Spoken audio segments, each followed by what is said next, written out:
We're back for the first time in years. It's Rivals 5-Star, where the best of the best high school football players from across the country come together to compete and show the world why they're about to be college football superstars. We got you covered with player interviews and recaps of the events that you can only get here, because it is time for Inside the Rivals 5-Star, presented by Oakley. Welcome to Inside the Rivals 5-Star. We are in beautiful Jacksonville, Florida, as we get ready for an incredible event. He's Adam Gorney. He's Adam Brenneman. I'm Jason Fitz. Gentlemen, before we get into all of it, we got to start with some guidelines, some ground rules. No first names, because Adam's just going to confuse everybody, right? So that means Gorney Brenneman from here on out. Second, this table has all this bling and sunglasses on it. Like, I feel like this kind of rocks, right? Like, this is kind of amazing. I like it. I think Gorney would look pretty good with some of these chains on. Are you a chain guy, Gorney? No, I'm not, but I'm going to take it and sell it. I love the idea of that. And I already got a ring on, man. How'd you I got the Rivals ring on. That's how fired up I am to be here. I've been rocking this thing all morning, and it fits me perfectly. That's a problem. I can't put the ring on because I have itty-bitty hands. You can tell. It slid right off your hand. Yeah. I have baby hands. The sunglasses look pretty cool, too. Like, Oakley sunglasses. Let's try these things on, man. What do you think? How do I look? You look too cool for this show. Should I wear them all show? Well, you should, but I got to be able to look in your eyes. So you got to take them off. Look at my blue eyes. Look, over the course of this show, we are going to get you some player interviews. We're going to get you caught up on some amazing events that are happening as part of this. And really, we've got a bunch to break down. So I want to start with the very basic, because, Gorney, you've been a part of this for a long time. So when I talk about the players we have, Tavien St. Clair is one that I know stands out to you. What are you looking for? Yeah, every position is pretty loaded in this event, but quarterback is probably the best. And Tavien St. Clair last week was phenomenal at the Elite 11. He's coming here to back it up. We're talking about a player that could be number one in the country, but there are going to be other quarterbacks here, including the overall number one player in the country, Juju Lewis, who is also coming to compete. You've been through some of this. Like, what does this experience in your mind mean to you? Yeah, I mean, I remember back in high school when I was invited to the Rivals 5-Star Challenge, and I think it was Adam Gorney that called me to invite me, and just how impactful it was in my career. It's really a monumental moment, right, when you get this invite, because it's a testament to what you put into it, and then you get to come here and compete with the best in the country and see how you stack up. And Gorney just talked about some of the quarterbacks. How about other ones like Deuce Knight and Keelan Russell that could have a chance to prove that they are a 5-star? And you get to come here with the best in the country. You're no longer with your high school teammates where you're the best player. Like, you're with the big dogs now. And it's going to be fun to see how those guys perform. I do remember that year with Brenneman, though. We were struggling to find a tight end. So we called some kid in Pennsylvania named Adam Brenneman. I wasn't going to bring it up, but on the way here, I was looking at my Rivals ranking from back in 2013. I thought it was a little low. Way too high. I thought I should have. You had O.J. Howard ahead of me. You had Jake Butt ahead of me. That ended up being a really good choice by you. But no, it's all fun and games. I mean, you say it's all fun and games, but let's be honest. One of the craziest things to me, every time I talk to guys that play in the league and they talk about Rivals, they immediately remember where they ranked. I mean, Gorney, you got to keep like your phone number on lockdown or something, because you know you're getting blown up by people. Yeah, rankings don't matter, but it matters to everybody. And the only one that we get ranked right is number one. Everybody else thinks that they're underranked. And even we do this every year at the Super Bowl. We talk to guys about what their ranking was in high school and their recruitment and all those things. They remember it pretty quickly. So it is a special thing. Talk to me, guys, a little bit about prove it. That's something you said a minute ago, and I think what we need to remember is that every high school landscape is so different. One of the things we talk about a lot from college football to the NFL is the jump and the strength of competition, things like that. This is truly a moment for guys that may have come from wildly different programs, Brenneman, to really show who they are. Yeah, without a doubt. And from my time even spent coaching, we used to talk about how you should be able to tell that a guy is a 5-star prospect without having to really do much research. Like, we should go out there tomorrow and see guys that are the best of the best, the very highest end prospects that just feel like they're elite prospects when you see them. You don't necessarily need to see their measurables. Yeah. It's just a feeling and an aura they have about them. I'm excited to see which one of those guys proves that they are that elite prospect that maybe hasn't proven it yet. And you want to see competition. I mean, that is the most important thing. Kids can dominate in rural Kansas or South Georgia, but coming here against national competition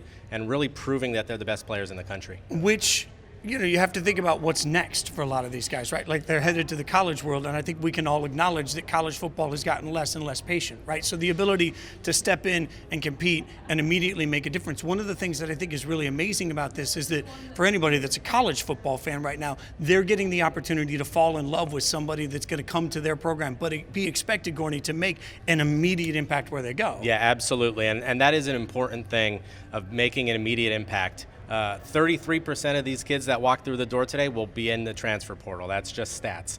So, if you're not making an impact, if the coaches don't see it, if you're not seeing it, there's going to be a lot of change. So a lot of kids who come in here and say that they love this school or that school, that's going to change pretty quick. And the other reality is that the college football head coaches and staffs are going to watch how players perform at this event. They're going to see how did our commits perform around the best in the country. Some guys will get offers because of this event. Maybe the lower rated guys, not the 5 stars yet. Some guys will move up in the rankings, but the impact that this can have on a player's recruitment and on how many offers they have, and eventually an impact on college football. I mean, the future of college football is here in Jacksonville. But stick there, Brenneman, for a second, because it's not to me just about the coaches. I think it's also about the players. Some of them walk into this event thinking a certain way about where they are. How they internalize this, how they take it, has to matter in their development as well. Yeah, you either leave here with 2 different feelings. You're either a lot more confident, or you're doubting yourself a little bit if you feel like you didn't perform with the best in the country. We talk about players like Deshaun Bram, who's from Kansas, who isn't around elite players all the time, the tight end, that has to go now perform with elite players in the country. Even I think back to my high school career, I was the only Division I player in our entire league. So when I went to camps, I either left that camp feeling like, man, I didn't play very well against that 5-star linebacker, or I left the camp saying, man, I can do this thing at a really high level. So you get a chance to prove it to yourself more than anything else. And there are some traditions unlike any other. Like Midwest offensive linemen will probably struggle against the speed of Southeast defensive ends. But our job is to project 3-4 years when they can handle that and get that under their belt more. If they can be first rounders, a lot of them will be. Yeah. Our job here on this show is to give you coverage that you can't get anywhere else, which is what we're about to do. But this isn't the only exciting moment for Rivals right now, because we've got a complete rebrand of Rivals. The Rivals is still here, but it's new and improved. As you get new content, you get a new look, you get a lot of new. In fact, check this out.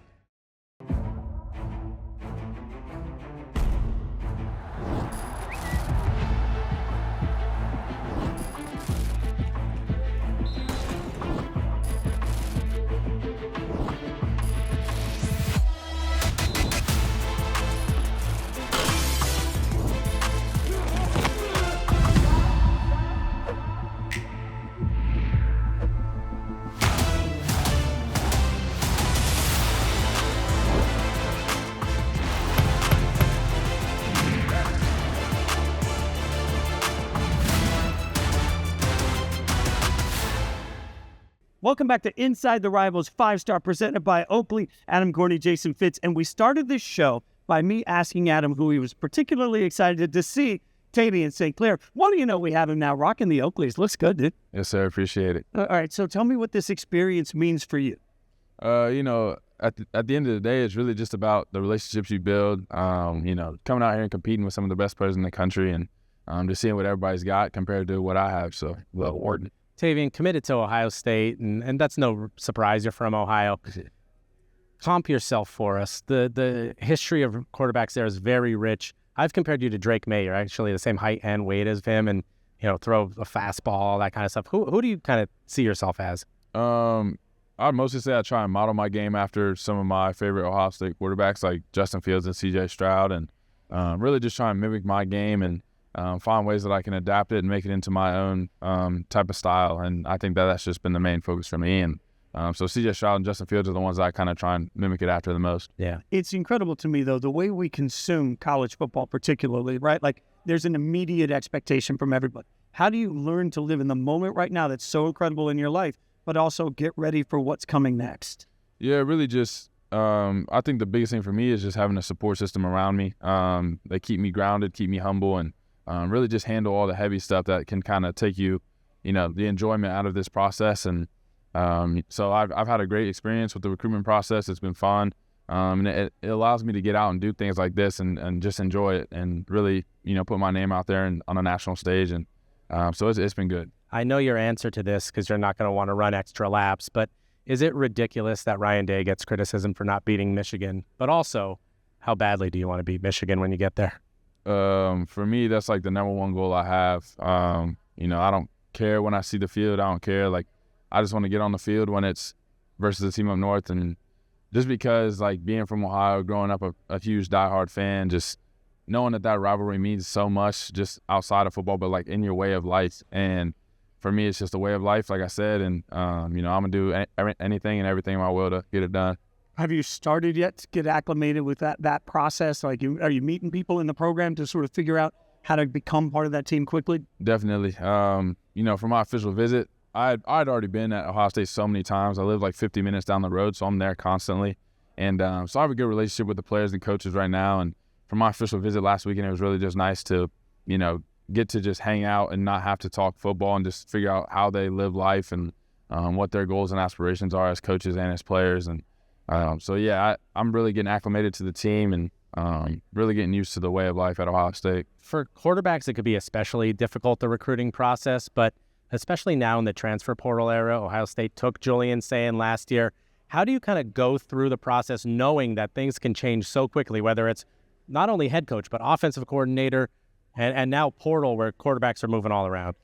Yeah, I think for me, when I made my decision, it was just the program and the development that had been there and the name for Ohio State. I think that you have to fall in love with the place, not the people. And the people are an advantage of that and a bonus to that. Like, there's great people at Ohio State, but like you said, the process can change so quickly. And, I witnessed it when Bill O'Brien came in for a week. I got to meet him one day. And, now we have Coach Kelly, which I'm super excited about that. But, it can change in the blink of an eye, and you just got to be ready to, stay grounded and stay where you want to be. When we think about what people wanted from the quarterback position over the last several years, it's changed, right? What people look at as a prototype quarterback now is different.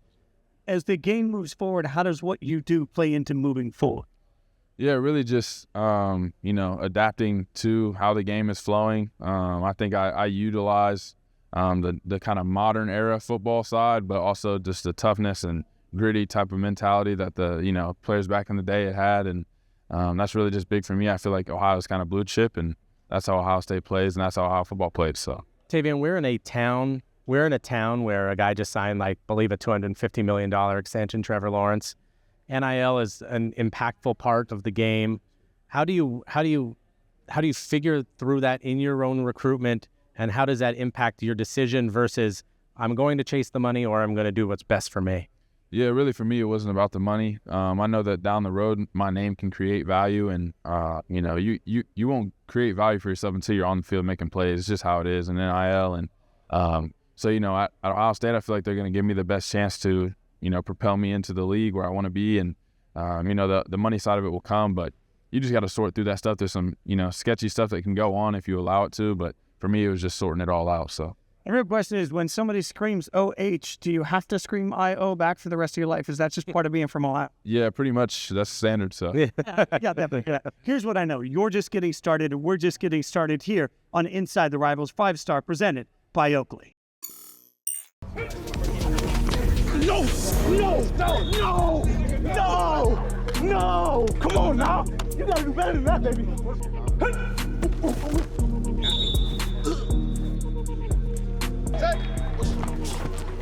Yeah!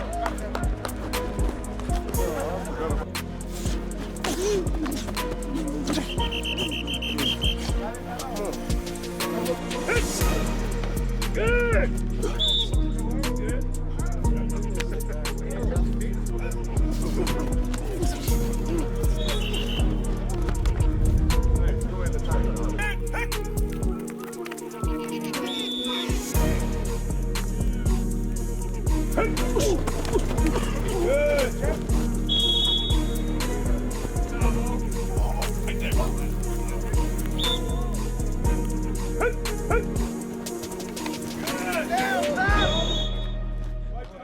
3-2. We're joined now by John Garcia, Sam Spiegelman, Rivals recruiting analyst. We're going to focus for a second on the Southeast area, okay? Because obviously a lot of conversation happening there. Let's start with you, John. Give me somebody that you've got your eye on that could really change the way you think about him in this event. I think it's Malik Autry, 6'5", 330 pounds, so naturally one of the bigger guys here, but relative to projecting to the NFL, those big interior guys are bigger question marks these days. So can you rush the passer, or is he just the biggest, strongest guy out here who's going to try to overwhelm fellow high schoolers, which is great for now, but in that translation, maybe not so much. So really looking forward to seeing the top 250 player in action. Yeah, and with that size, we know what he does on Friday nights at Opelika. We know that he can command multiple blockers. But like you said, John, in this setting, he's going to have a chance to go against some of the best offensive linemen in the country. He's going to have to show that he's an interior pass rusher as well, and he's already a top 250 sort of kid. I think he could really bolster his stance if he can show that he can also be that interior pass rusher. But talk for a second, John, about the projection aspect of this, because a lot of people may not get this, but when you're ranking somebody, it's not just based on who they are today. We want to mirror the NFL draft, which is impossible. Like, we get that. But relative to certain positions, you have to tweak that perception. So you can be 6'5", 330 and dominant on Friday nights, but how does it translate? Like Sam said, can you rush the passer from the interior? Pass first game at every level now, right? So it's great to be a run stuffer, a gap filler, a blocker, occupier, whatever you want to call it.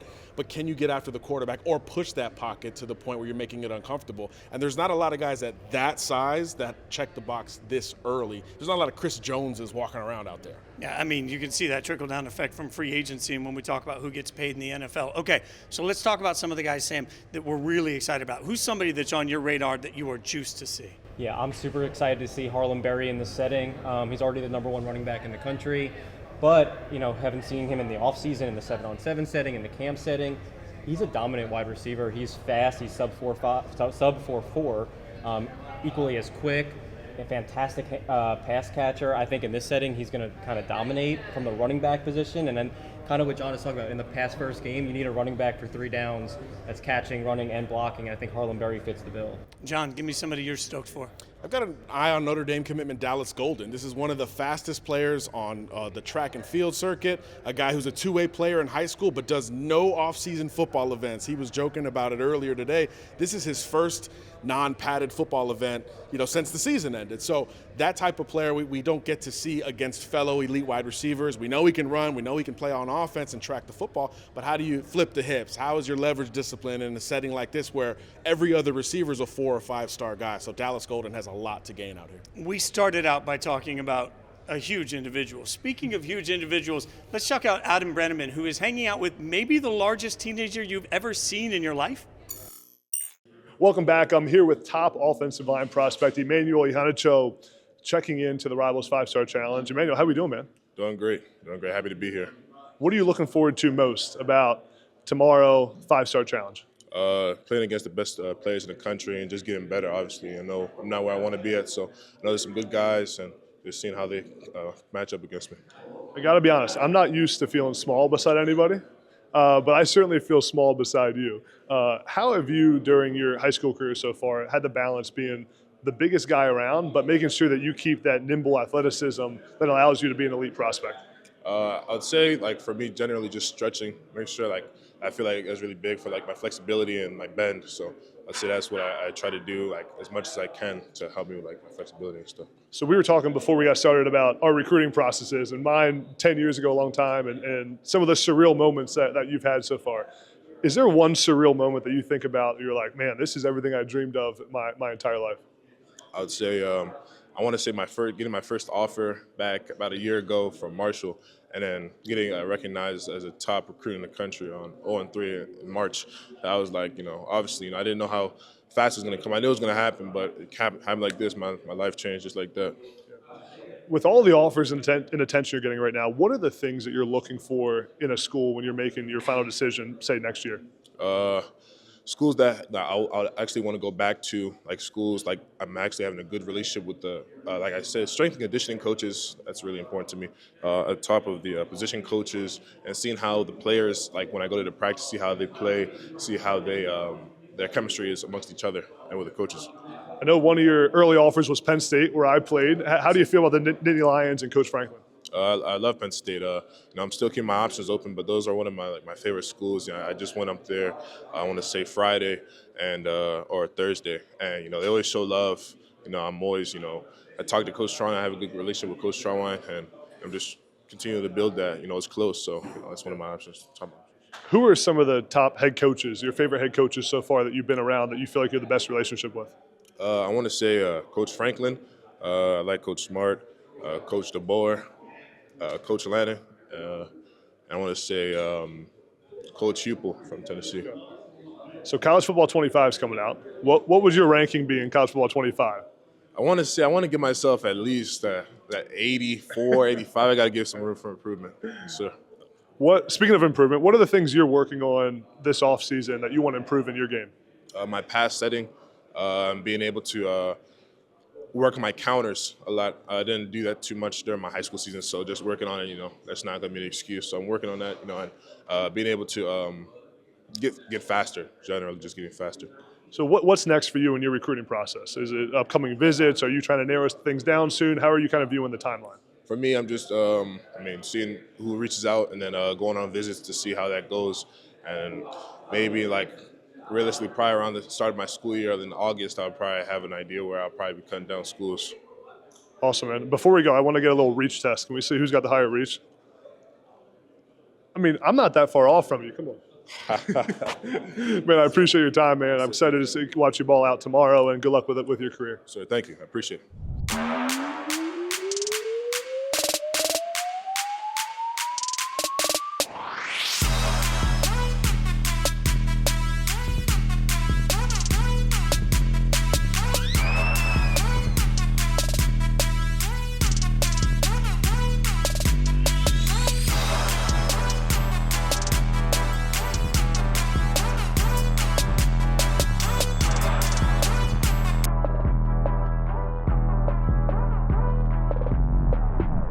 Welcome back to Jacksonville, Florida for the Rivals 5-star. I'm here with Rivals analysts Greg Smith and Marshall Levinson. I'm Adam Brenneman. Guys, let's start with so many big-time players here, the future of college football. Who are the guys, Greg, we'll start with you, that you're most looking forward to seeing? Yeah, I think we'll start first and foremost with quarterback Tavien St. Clair. He is a newly minted 5-star committed to Ohio State. It is no surprise that Ohio State has a big-time quarterback with all those receivers that are also coming in to throw the football to him. Excited to see him. He's been doing really well on the offseason circuit so far, which is why he earned that 5-star status here in our last update. And then flipping over to the defensive side, Christian Jones is a player that has been in the top 100 as a linebacker for us out of Omaha West Side in Nebraska. He's a kid that you don't see a lot against elite competition, so I'm excited to see him run around out here against some of the best of the best. Marshall, what about you in the Mid-South region? Yeah, first I'm going to go back to the quarterback position. A guy, we've seen a lot this offseason in Keelan Russell out of Duncanville, recently flipped to Alabama. Another guy that's had a massive offseason, now in the top 50 in the country. Excited to see how he does with a lot of these top receivers out here, and how he compares to the rest of this group that includes guys like Tavien St. Clair, and another one in the Dallas area, a young guy, Boobie Feaster at wide receiver. He's matched up extremely well against every competition he's been at this offseason and even before he even got into high school. So comparing him to a lot of these defensive backs and some of these defensive guys is going to be a really fun matchup. Yeah, I was in the Alabama football facility a couple weeks ago, and the amount of times I heard Keelan Russell's name for a guy who's not even in college yet. The entire staff was talking about him. They were talking about his camp circuit this offseason. What are the things that Keelan Russell still has to do to earn that 5-star status? I think a big thing is going to be the running game. They had a big-time running back at Duncanville last year, but everything we've seen with his arm, he's trending fully in that direction. But I think this season is going to be big with his legs, and I think that's going to be the big thing. It might push him over the edge for 5-star status, and he's going to be a big part of that offense with his legs. Greg, let's go to the biggest risers that you're excited to see. Guys who have the biggest chance to increase their stock with a big performance. Yeah, I think I'm going to start with something near and dear to your heart, offensive line play, man. Go over there with Avery Gotch, big offensive lineman, committed to Michigan. I think that he's a kid that, you can get overlooked sometime in the Midwest hanging out as offensive lineman. It's an area that produces a lot of good offensive linemen, but seeing him match up with some of the elite pass rushers, guys like Zion Grady and others, seeing that, I think will be really helpful for him to see if he's a guy that can boost his stock. Yeah, another guy from the Midwest region is Talon Taylor, right? The wide receiver who's had a big offseason. What have you seen out of him? Yeah, he's a smooth wide receiver, man. He's a guy that gets in and out of his breaks really quickly. He's excelled in every setting that I've seen him at. Committed to Georgia here recently. Seeing him against some of the other best of the best wideouts in the corners as well, and those kind of matchups will be really good. He's a kid that's right there on the cusp of 5-star status, and I think really has an opportunity to impress again to show that he belongs to get that 5th star. Yeah. Marshall, what about you? Who are the guys that you're looking to increase their stock? Yeah, for me, one of the biggest guys is McKinney linebacker Riley Pettijohn. He's another one that's on the 5-star cusp. Has a chance to end up as the #1 linebacker in the country. He's the perfect modern fit for the linebacker, what schools are looking for. Sideline to sideline guy, great frame. Everything we've seen from him physically, has matched up. So this is going to be a really good test for him. And then also Dalen Singleton, wide receiver out of DeSoto. A lot of good skill players at DeSoto. SMU commit. So I'm excited to see how he does. Highly productive last year on a state championship team. So I'm excited to see how he matches up against these defensive backs. He's a guy that we maybe haven't seen as much as some of the others, so I'm excited to see how he does. It's going to be fun to watch these guys ball out. Yeah. Appreciate it, guys. Thank you.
We're back. Jason Fitz, Adam Gorney, Greg Smith. Guys, exciting times. You have a podcast that's about to launch on the Rivals Network. Respect my decision. Gorney, I know you're really particularly excited about bringing in some guests on this. Yeah, absolutely. And it's going to be college coaches, former players, topical guys in the game, parents of players. I talked to Bryce Young's dad recently about it. So it's going to be a lot of great guys, a lot of topical things. It's going to be very interesting to watch. But Greg, I know you're excited about using the network that we have at Rivals. Yeah, absolutely. Like, my thing is leveraging the power of the network, right? Like, who better to talk to on a weekly basis about what's going on in college football than the team sites that are on the ground covering those sites and getting into the nitty gritty. So I'm really pumped to talk to all of those guys each week to kind of bring you the big news around college football. What I know is that it launches next week. You can check it out, obviously, on Rivals.com. Check it across all of our socials. And it is going to be epic. Stick with us.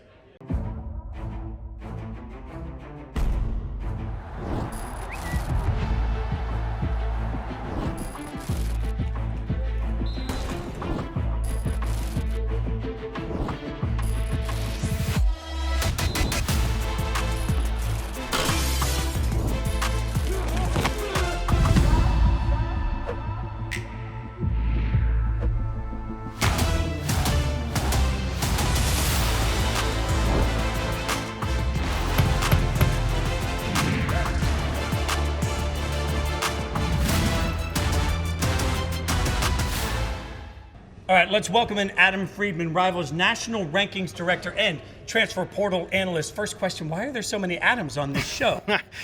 There are a few of us, yeah. We go by last names now is really what it is. You're indoctrinated now. Yes. It's Friedman. Okay, so we were talking at the beginning of the show about how this is a real opportunity for a lot of these guys. So let's take a look at some players that have the opportunity to maybe see their stock rise. Let's start with the linebacker you've got your eyes on. Yeah, Nathaniel Owusu-Boateng is a guy who plays for IMG Academy. He's originally from the D.C. area. He is one of the very best prospects in the country. Number one linebacker in the Rivals 250. He's got a 20-yard shuttle time that's similar to Devin Bush and long arms like Micah Parsons. He is great in space. He can rush the passer. He creates chaos all over the field. He hasn't done many events this offseason, so we're really looking forward to see what he can do out here on the field with elite prospects on the other side of the ball. Long arms like Micah Parsons, a phrase never echoed about me. All right, so let's then take a look at the corners. Stay on the defensive side of the ball. Yeah, I really like his safety, Hilton Stubbs. He's 6'2" with a 6'5" wingspan, covers a ton of ground in the back end. Really excited to see how he's able to match up with some of these receivers who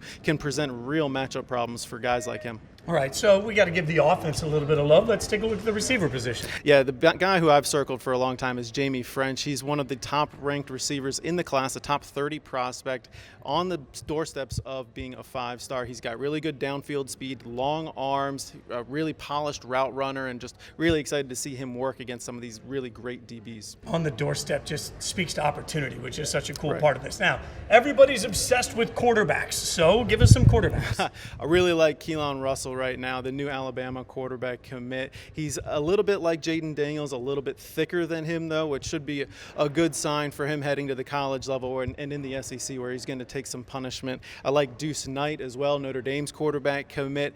Think about a guy who's a really great athlete, a left-handed quarterback too. You don't see a whole lot of those at a high level, so really excited to see how he's able to work with these guys. And then another one, Tramell Jones, a local kid, committed to Florida State. I think he's got a really, really high ceiling, and just excited to see what he brings to the table. Incredible to hear some of these names and realize what's still ahead of these guys just by being here. Yeah. Gentlemen, we've spent a lot of today previewing getting ready for tomorrow, which is going to be incredible. And as much as we keep talking about these kids, which we know programs are interested in, Gorney, I'm curious, right now, what programs are generating the most interest from the kids? Yeah, a lot of people were talking about Ohio State. They have a couple commits here. Tavien St. Clair, who looks like $1 million. London Merritt, we saw him last year. He looks double the size. Zion Grady, a new one from Alabama. But there are plenty of other ones, including Riley Pettijohn, the number one inside linebacker in the country, who's now talking a lot about Ohio State. So that's definitely one. Texas is another one. There are two 2027 receivers here. Both are talking big Texas, so that's going to be good for Sark down the road. And then USC. That new defensive staff has a lot of guys interested. Again, I'm going to mention Riley Pettijohn. He's talking a ton of USC, and then plenty of other guys as well.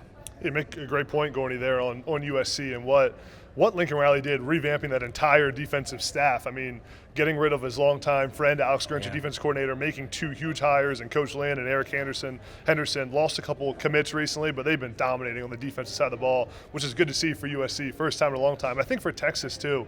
I think Coach Sarkisian's story of his career in college football and how the redemption story of the ups and downs of his career has really been a plus for him on the trail. I've talked to some kids that talk about the vulnerability that he shows them and how that really plays into recruiting. And the one I'll add on top of the three you mentioned is Oregon. Yeah. Dan Lanning has been red hot on the recruiting trail. His coordinator, Will Stein on offense, Tosh Lapoy on defense, some of the best recruiters in the country. They've done it in the transfer portal. They're doing really well in the high school ranks too. Yeah, absolutely. And the interesting thing with USC is I flew here from Los Angeles. Yeah. I know it's far away.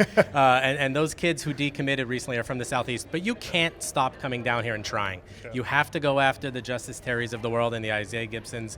You're going to win some, you're going to lose some, but you still have to keep trying. And Oregon, phenomenal. Dan Lanning turning down Alabama, basically, keeping Lupoy, keeping Will Stein. We'll see for how long. I mean, that's a hot name in coaching circles, but he's done a phenomenal job. Desan Brame and some others have definitely mentioned them today. And the one other thing that I noticed is how, with conference realignment and the Big Ten expanding and how it's really made national recruiting even more prevalent. Yeah. I just saw Penn State just got a commit from California today, right? And that doesn't happen if conference realignment isn't a thing. If USC isn't playing in the Big Ten now, I think it's really impacting college football as a whole. Yeah, absolutely, and impacted how these teams recruit. I know Oklahoma is telling offensive and defensive linemen they need to be bigger. Oregon can go even more national. They've been national for a long time, but even more national. USC the same way. Yeah. I don't know how you feel about this, but as we wrap up, I just got to remind you, not that long ago you were invited to be here. You're not that big anymore. At all. Like, it's amazing. I'm just looking at the size of all even these some guys. of the Tavien St. Clair was just here. The wide receivers. I mean, I feel small compared to the skill position players nowadays. It used to just be the linemen, but even the skill guys. Some of the receivers we see, they're long, man. They're tall guys. It's like Fast Times at Ridgemont High. We get older and they get taller. Exactly. Yeah. The one thing I know is they're going to end up putting us all on Apple boxes. At least the two of us are going to be on Apple boxes. Gentlemen, we should don the shades. There we go. I feel like it's the only way. Look, tomorrow the action gets going on the field. Can't wait for every single second of it. In the meantime, we appreciate you hanging out with us. This has been Inside the Rivals 5-Star, presented by Oakley.